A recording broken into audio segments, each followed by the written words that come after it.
um pouco torta e a câmera, mas você sabe. Pronto, pessoal. Então, nós vamos dar início hoje à enfermagem no Brasil, ou, desculpa, à enfermagem no mundo moderno, e nela nós vamos ter nós vamos ver um histórico aí, tá? De construção da enfermagem, onde a gente já viu a questão da educação no Brasil, né? Que a educação ela veio com as escolas de Florence, as escolas de Ana Nery, né? Que a escola de Ana Nery ela é padrão para nós, né? Ela sempre foi padrão para nós aqui no Brasil. E daí nós vamos também, como construção da enfermagem, da educação da enfermagem no Brasil, nós vamos para as mulheres da Cruz Vermelha, né?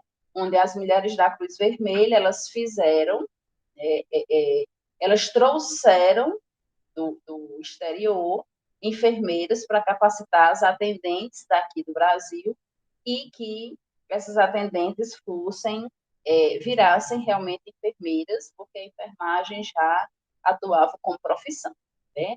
Graças aí a Florence e a Ana Nery, principalmente Florence aí, né, que reestruturou a enfermagem depois do mundo pós-monástico, né, com o surgimento aí da prática de saúde do mundo moderno. Então, nós temos aí, né, na década de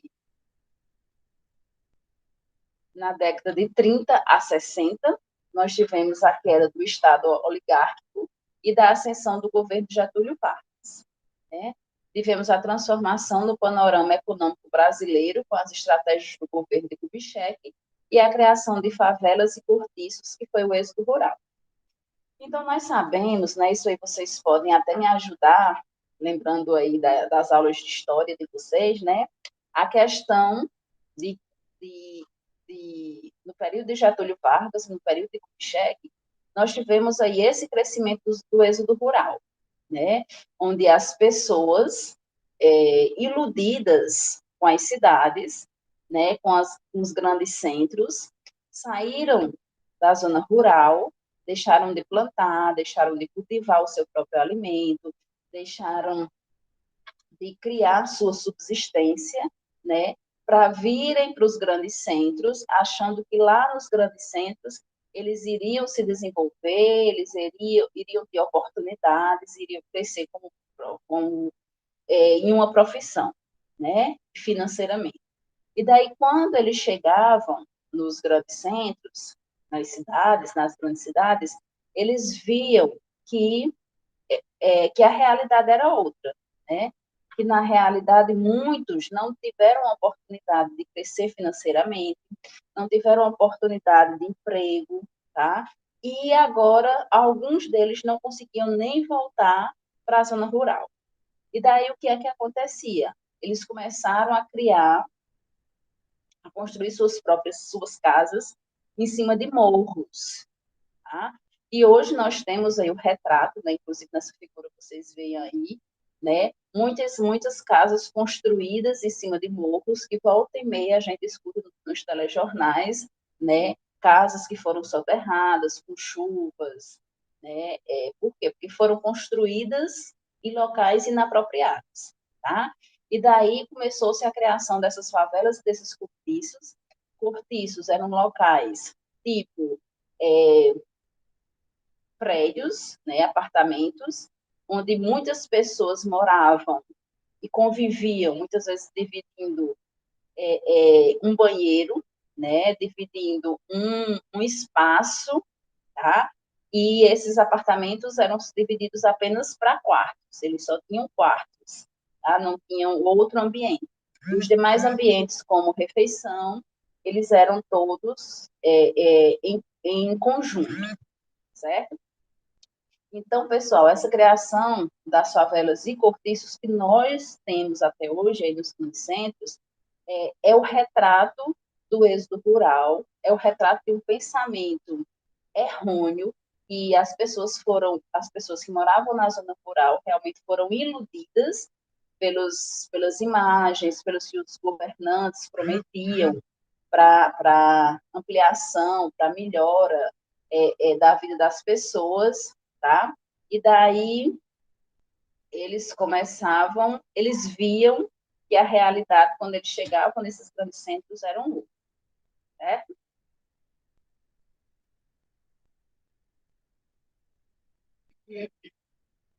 E aí nós temos, ainda na década de 30 e 60, a deterioração da vida e da saúde, né? Com essa realidade dos grandes centros, nós já víamos esse estrago, né, que as pessoas fizeram, né, iludidamente nas suas vidas, quando elas deixaram tudo, venderam suas terras, venderam animais que eles tinham, onde eles viviam bem, e vieram para a cidade, né? E daí, morando nos cortiços, morando nas favelas, vivendo essa questão do êxodo rural, onde as cidades ficaram muito populosas, tá? Começou-se as cidades a ter uma estrutura, tá? Que os próprios governantes não conseguiam mais ter esse controle, tá? E daí veio a desestrutura com relação à saúde, com relação à economia, com relação à assistência, que eram, como é que eu posso falar, que eram setores que cresciam, tá? E daí, devido a muita gente, né, a superpopulação nessas cidades, esses setores eles foram se desestruturando, e daí os governantes eles não tinham mais como ter um controle com relação à melhora desses serviços, tá? desses ministérios. E o que foi que aconteceu? Infelizmente, mesmo assim, mesmo os governantes não tendo mais controle com relação a esses setores, eles continuavam, infelizmente, iludindo as pessoas com relação a, a morar na cidade ser a melhor coisa, né? E daí começou-se a falta de infraestrutura urbana, né? Por isso, o retrato que nós temos até hoje, casas construídas em morros, né? Muitas pessoas morando em barracos. Infelizmente, hoje, nós ainda temos pessoas morando em casas de taipa, certo? Precariedade nos serviços de saúde, tá? Nós já sabemos que esse serviço de saúde, ele vinha sendo desestruturado, né, desde quando a imagem da saúde era prioridade dos ricos, né, e aí a gente viu que com a criação dos hospitais e o investimento aí nas enfermagens, começou-se a olhar para a pobreza, certo? Mas que os serviços, a assistência, os recursos humanos, que somos nós profissionais, os recursos materiais, sempre foram escassos. Tá? Veio a questão econômica com a inflação, onde, devido à inflação, as pessoas não puderam obter emprego, tá? Os impostos, eles ficaram muito altos, daí a questão dessa inflação, né, se deflagrar, e daí as grandes aglomerações e o crescimento do setor industrial. Nesse crescimento do setor industrial, foram onde as pessoas foram mais iludidas, tá? E daí eles empregavam muitas pessoas, certo? Só que a renda para essas pessoas eram muito poucas, eram mínimas. Por quê? Porque o serviço ele era dissociado, tá? Então, por exemplo, se era uma indústria de sapato, cada um faria um serviço. Não, eles não capacitavam uma pessoa para fazer o todo. Por quê? Porque essa pessoa que tivesse o conhecimento do todo, ele iria querer ganhar muito, tá? E o intuito da empresa, nenhuma dessas indústrias, foi fazer com que o trabalhador ganhasse muito. Na realidade, ele queria muitos trabalhadores ganhando muito pouco, tá?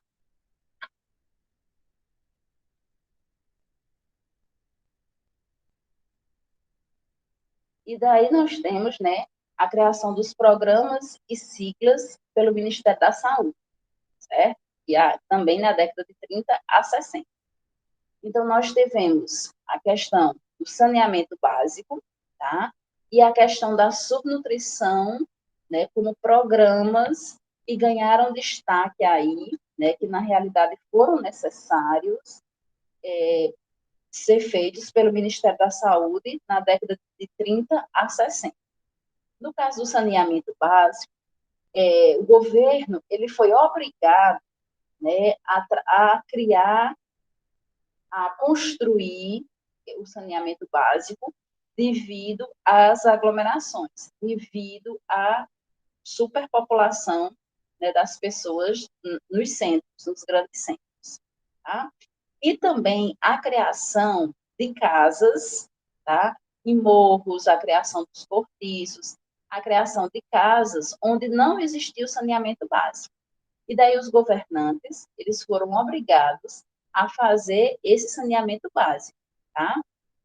Infelizmente, muitas vezes esse saneamento básico era feito de formas irregulares, onde os esgotamentos, onde as fossas eram colocadas, eram desaguadas, né, em locais inapropriados, tá? O que muitas vezes as pessoas conviviam, né, próximo a essas fossas, próximos a esses escoamentos, tá? E faziam, né, logicamente, prejudicavam sua saúde e muitas vinham a óbito devido a esse mau saneamento básico que foi feito pelos governantes, ok? Nós temos a questão da subnutrição, né, e devido à grande população, né, nós tivemos um número grande de pessoas nascendo, um número grande de crianças, e daí, devido à miséria que muitos viviam, ocorreu essa questão da subnutrição. Daí o governo, tipo, tentou criar, dentro da saúde, como eu posso falar, é, várias propostas, né, para que as famílias cuidassem melhor de suas crianças para diminuir aí a questão da subnutrição, tá? Então, eles criaram várias misturas, inclusive tinha misturas aí com casca do ovo, com ferro, para ver se diminuía essa questão da subnutrição, onde a mortalidade ela cresceu bastante, consequência dessa subnutrição, tá? E o Brasil ele ficou mal visto devido a essa questão das crianças que estavam morrendo cada vez mais. Okay? No crescimento do paradigma hospitalocêntrico, né, a gente vê aí a questão do crescimento dos hospitais, a gente vê a questão que em todos os olhares, independente da patologia, quem crescia eram os hospitais. Nós não tínhamos uma saúde pública, tá? Nós não trabalhávamos no sentido como hoje a gente trabalha da prevenção, da promoção, tá? O regime era hospitalar. Então, as pessoas adoeciam e elas iam diretamente para os hospitais. Okay? Aí nós temos tecnologia hospitalar e indústria farmacêutica. Com as pessoas indo diretamente para os hospitais, as indústrias farmacêuticas, elas começaram a crescer. Elas cresceram, pessoal, de tal forma que elas faziam acordo com os médicos, tá? E esses médicos prescreviam medicamentos que muitas vezes os pacientes nem precisavam desses medicamentos. Para quê? Para que a farmácia pudesse vender aquele produto, né? aquele medicamento, e daí a indústria farmacêutica ganhava, o hospital e o médico que prescrevia essa medicação também ganhava o seu percentual. E daí nós vimos muitas pessoas que não necessitavam tomar determinado medicamento, fazendo uso dele porque a indústria farmacêutica crescia e ela precisava vender. E ela crescia à custa realmente desse jogo aí, né, dessa associação aí de médicos que trabalhavam nos hospitais, prescreviam esses medicamentos, e, né, as farmácias aí só cresciam com esse investimento, tá? E, infelizmente, nós, população geral, ficávamos mais pobres porque muitas vezes nós dávamos toda a nossa renda, tá, na farmácia, né? E muitas vezes esse medicamento sem necessidade.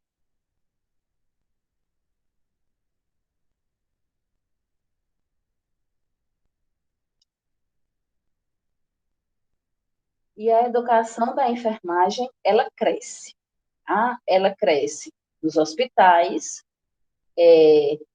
ocorre uma integração aos programas universitários e governamentais, a composição heterogênea da enfermagem, fragmentação e subdivisão na área da enfermagem e a divisão de funções, enfermeiro no ápice e atendentes na base, tá? Vamos entender como é que essa enfermagem cresce. Ela cresce nos hospitais porque era o único local onde nós, na enfermagem, tínhamos para trabalhar, né? Diferentemente de hoje, que nós temos uma ampla rede de assistência, né? De locais onde a gente pode estar desenvolvendo o nosso trabalho, e até na nossa primeira aula nós falamos sobre essa ampla rede, né? Inclusive falamos aí nas 4 áreas, não sei se quem estava na primeira aula lembra, que é a área da educação, a área da pesquisa, a área da administração e a área da assistência. Dentro dessas áreas, existe um leque, né, de locais onde a gente pode estar desenvolvendo as nossas atividades.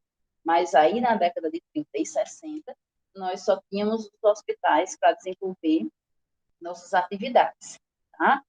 Com relação à educação, como o governo ele viu que outras pessoas, né, estavam investindo no crescimento da enfermagem, então ele começou a ver, né, o Ministério da Educação começou a ver que a enfermagem crescia e daí vamos investir também na enfermagem. Porque, infelizmente, nós éramos um produto barato, certo? E isso melhoraria os hospitais, era uma consequência, né? Se eu tenho mais enfermeiros, eu melhoro a assistência nos hospitais e eu não preciso pagar tão caro, certo? Então, nós temos aí a interação entre os programas universitários e os governamentais, certo? Começou-se a criação de universidades públicas para que a enfermagem crescesse, tá? Começou-se a inserção do sexo masculino na enfermagem, que antes nós tínhamos predominantemente só mulheres, né? Principalmente devido ao histórico de cuidado que nós temos aí, né?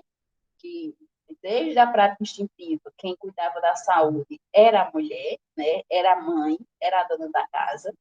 E daí vieram as mulheres de classe alta, e daí vieram as mulheres de uma índole baixa, né, no pós-monástico, e vieram as nossas representantes, né?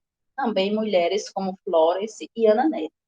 Então, a enfermagem ficou vista como uma profissão feminina, tá? E na década de 30 a 60, com a criação, né, pelo Ministério da Educação dessas universidades, o masculino começou a ver que ele podia ser inserido também na enfermagem. E daí começou essa heterogeneidade dentro da enfermagem, graças a Deus nós temos até hoje, né? Onde mesmo muitas vezes nós observando a predominância feminina, mas nós temos cada vez mais o público masculino adentrando aí na enfermagem. Nós tivemos a fragmentação e a subdivisão na área da enfermagem, onde a gente já vinha trabalhando, né, a questão do enfermeiro, do técnico, do auxiliar de enfermagem e da parteira, né, coisa que nós temos dentro da nossa lei 74/98 de 86, tá? E essa divisão de funções, enfermeiro no ápice e atendentes na base, né, é a questão que nós temos hoje com relação à supervisão. O enfermeiro, profissional de nível superior, ele é supervisor da equipe de enfermagem. tá? Então, sempre que nós tivermos um técnico e um auxiliar de enfermagem, tem que ter um enfermeiro para supervisionar as atividades deles, ok? Então, a fragmentação e a subdivisão na área da enfermagem e essa questão da divisão das funções é justamente essa, tá? O conhecimento do enfermeiro e do técnico e auxiliar de enfermagem, eles são diferentes, certo? Onde nós, vocês, vão sair da faculdade com conhecimento científico e com conhecimento técnico, tá? E os técnicos e auxiliares de enfermagem têm o conhecimento técnico, não têm o conhecimento científico, ok?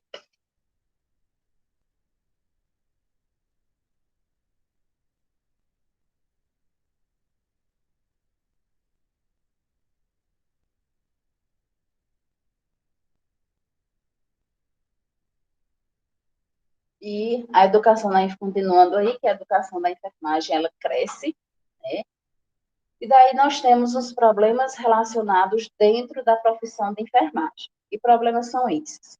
O desconhecimento das atividades dentro da classe, a não comunicação com os órgãos de classe e a subutilização da enfermagem. Tá? Então, pessoal, eu chamo a atenção de vocês para esses pontos aí, porque, infelizmente, nós ainda acabamos vivenciando, né, graças a Deus, pouca, né, de maneira pouca, mas nós acabamos vivenciando ainda esses três pontos dentro da nossa profissão, né? Falando aí sobre o desconhecimento das atividades dentro da classe.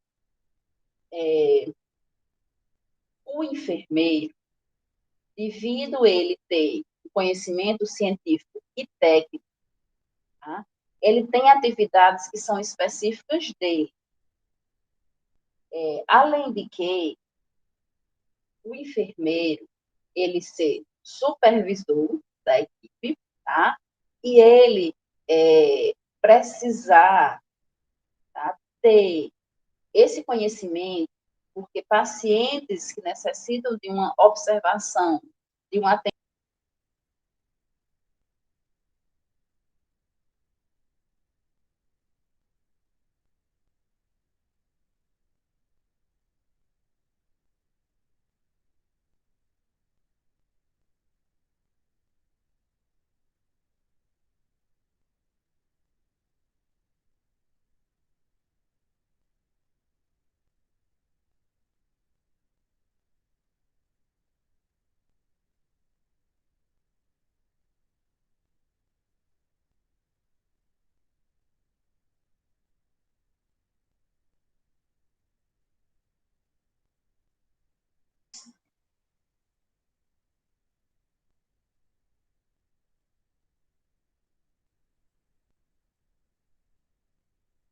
som, né, pessoal?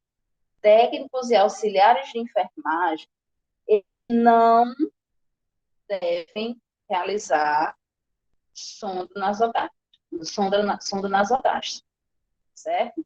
Realizar essa atividade, tá?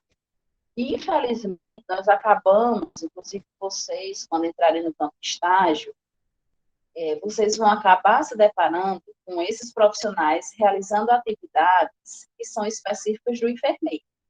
Aí vocês podem perguntar, professora, mas o enfermeiro, ele não está lá para supervisionar a equipe? Então, por que é que ele permite? Tá? Aí, pessoal, por que é que ele permite que o técnico e o auxiliar de enfermagem realize essas passagens dessas sondas, se é uma atividade específica dele?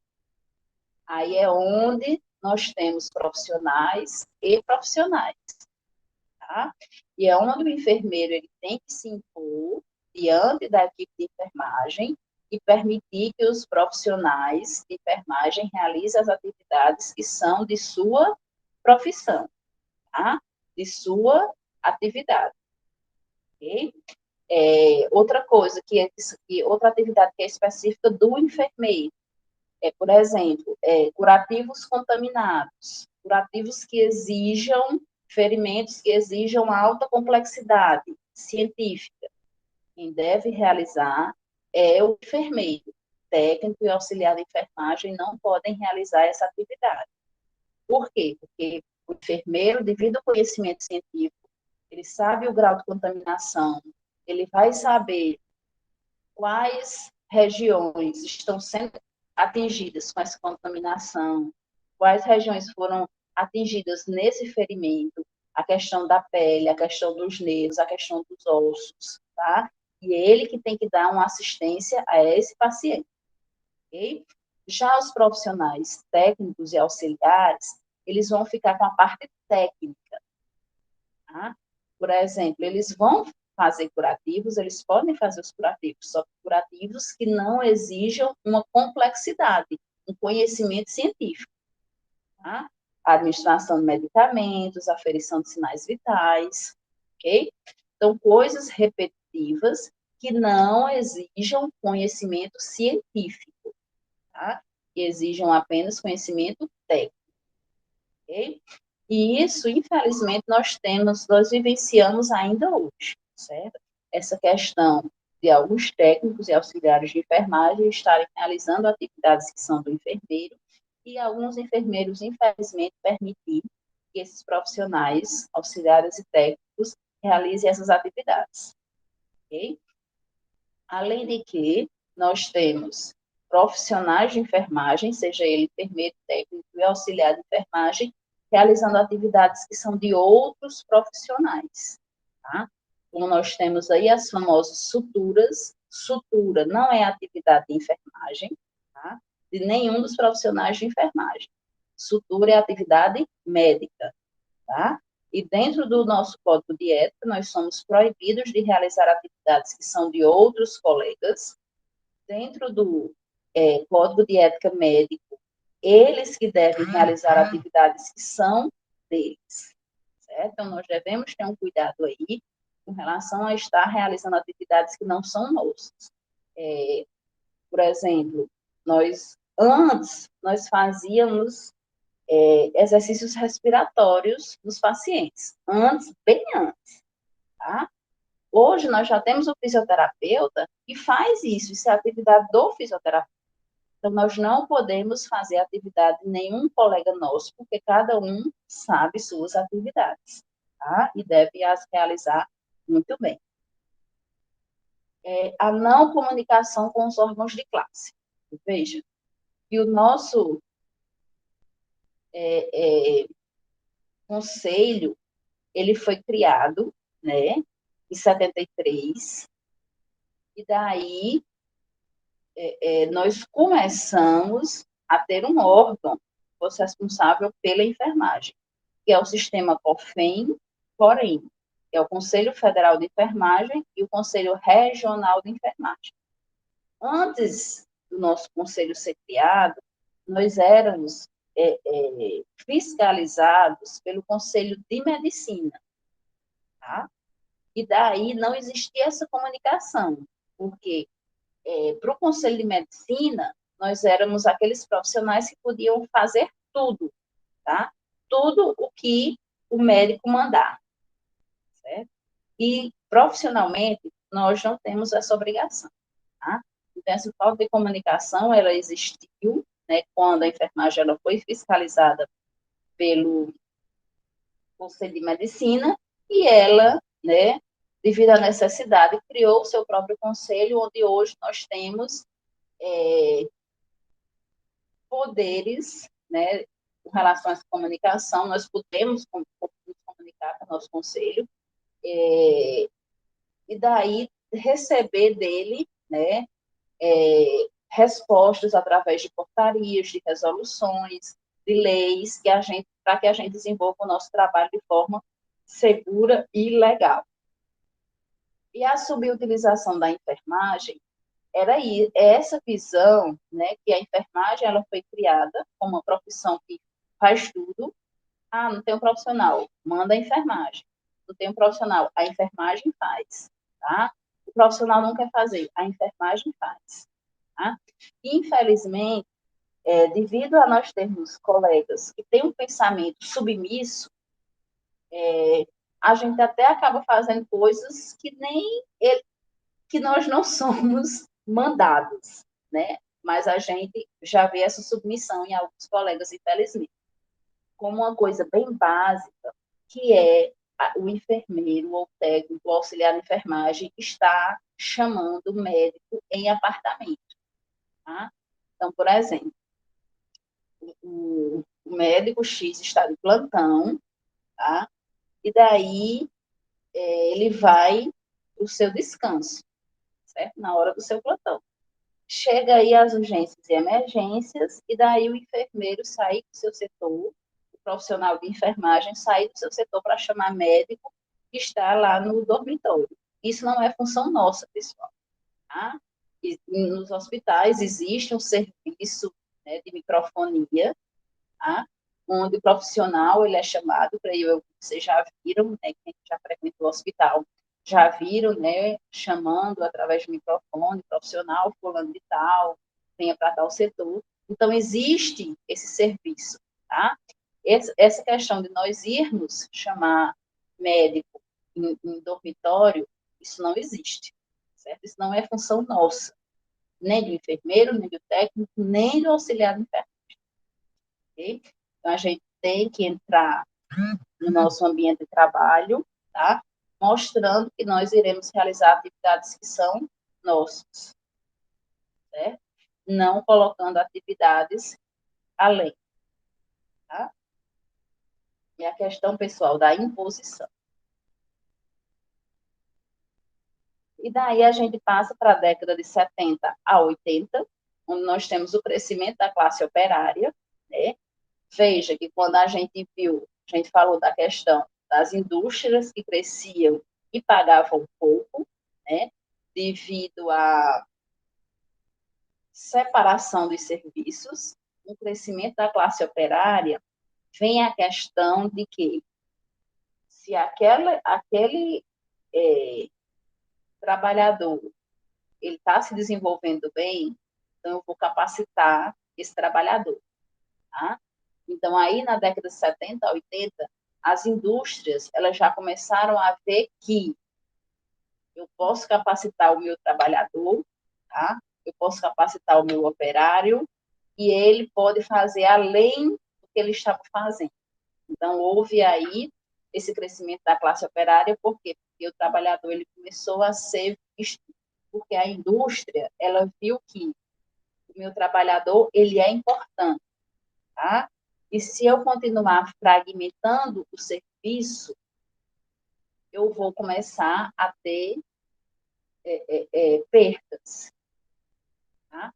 Então, por exemplo, se eu tenho o trabalhador A, voltando aí para a fábrica de sapatos, né? Se eu tenho o trabalhador A, que só faz o solado, ele só sabe fazer solado. Só ele que sabe fazer o solado do sapato. O outro que faz, sei lá, a parte de cima. O outro que cola. Tá? Aí, se o meu funcionário que faz o solado faltar, e é só ele que sabe fazer, se ele faltar hoje, então hoje eu não vou ter produção. Porque como é que eu faço o sapato se eu não tenho solado? Certo? Então a indústria começou a ver que essa fragmentação do serviço, onde é uma única pessoa que só sabe fazer determinada coisa, isso não é legal, certo? E daí o que foi que ela fez? Ela começou a ver o operário como aquele que é importante para a indústria, tá? Então eu vou capacitar. Ao invés de eu ter um que faça isso, eu vou ter um que faça tudo, que saiba fazer o solado, que saiba fazer a parte de cima, que saiba colar, tá? Então eu vou capacitar todos. Se eu tiver todos fazendo, sabendo fazer o produto final, se um faltar, eu não vou ter perdas, tá? Eu não vou parar a minha produção. Então, o operário ele começou a ser visto como uma pessoa importante para o crescimento industrial. Começou a ser visto como uma pessoa importante para os serviços. E daí veio aquela questão que até nós já falamos lá no crescimento da enfermagem, né, nas práticas de saúde, que foi o quê? que, então, vamos investir, que a gente vai ver muito na saúde pública, né? Então, vamos investir na saúde dos trabalhadores, certo? E daí veio a questão dos benefícios através do INSS, que antes era INPS, né? Veio a questão, vamos levar saúde para essas pessoas, tá? Para que elas não fiquem doentes, porque quando elas ficam doentes, a indústria pega. Na realidade, esse crescimento da classe operária, ele foi visto, logicamente, para o bem da indústria, não para o bem do trabalhador, né? Porque pensava-se que não, meu profissional ele não pode adoecer, porque isso fica ruim para mim, fica ruim para a indústria, tá? Então, eu quero que minha indústria cresça, vou cuidar do meu profissional, tá? Infelizmente, o operário ele foi cuidado no sentido de a indústria crescer, não no sentido da pessoa, do operário, certo? E daí nós começamos a ter as conferências de saúde, né? As conferências de saúde, ela trouxe várias inovações em cada uma delas, né? Nós tivemos e ainda temos hoje conferências de saúde, e ela só traz, né, benefícios para a cidade, para os municípios, para o Estado, para a população em geral, né? Que é onde a comunidade ela vê uma deficiência, tá? E daí, através da conferência de saúde, eles tentam minimizar essa deficiência. Tá? E nós tivemos aí, né, a proposta de saúde para todos no ano 2000, onde essa é uma proposta do Estado, tá? O Estado, ele veio com essa proposta, né, embasado na Constituição Federal, foi de 80, certo? Que o Estado ele tem que prover a saúde para todas as pessoas. Tá? Isso aí está na nossa Constituição, lá no setor saúde, que nós devemos ter saúde. Tá? E o Estado ele tem que arcar com esses gastos. Nós tivemos a questão da reforma sanitária. Dentro da reforma sanitária, nós tivemos o crescimento da saúde pública. A saúde pública ela veio crescendo através de novas propostas, de novos olhares, né? Onde até hoje nós temos esses olhares que eles vêm crescendo, né? E o principal deles nós temos aí o SUS, né? Nosso sistema que muitas vezes a gente fala que ele não funciona, mas nós temos que ter um olhar para as ações que são desenvolvidas dentro do nosso sistema, né? Dentro do SUS. Veja como seria difícil a nossa vida sem o SUS. Logicamente que ele tem suas deficiências, ele não é o melhor serviço de saúde, tá? Mas veja que ele acalenta, né? Que ele propicia muita, muitas assistências, muitos programas, ampliação, muitos programas, e vem, né, melhorando a saúde, onde através do SUS nós temos instituído aí, né, alguns parâmetros que nós tínhamos antes, né, como a questão da subnutrição, a questão da mortalidade, tá? Então, através da saúde pública, né, o SUS ele vem fazendo esse trabalho, ok? E, pessoal, nós temos que fazer uma reflexão, isso aí eu gosto muito de fazer com vocês no primeiro semestre, onde nós seremos profissionais do SUS, né? Quando vocês saírem da faculdade, alguns de vocês terão a oportunidade no setor privado, de trabalhar no setor privado, outros terão a oportunidade de trabalhar no SUS, certo? E é brilhante esse serviço, tá? E nós devemos, muitas vezes, pensar, como profissionais, se vocês serão, que será que quem distorce o SUS não é o próprio profissional? Tá?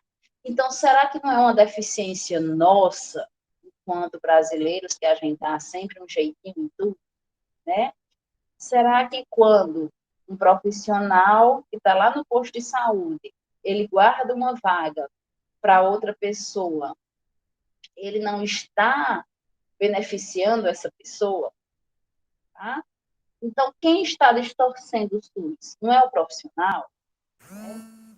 Então, cabe a nós, pessoal, cabe a nós estarmos fazendo o nosso trabalho direito, estarmos tentando solucionar os problemas dos nossos pacientes, tá? Para que a gente possa fazer com que o SUS cresça, com que o SUS funcione como ele deve funcionar.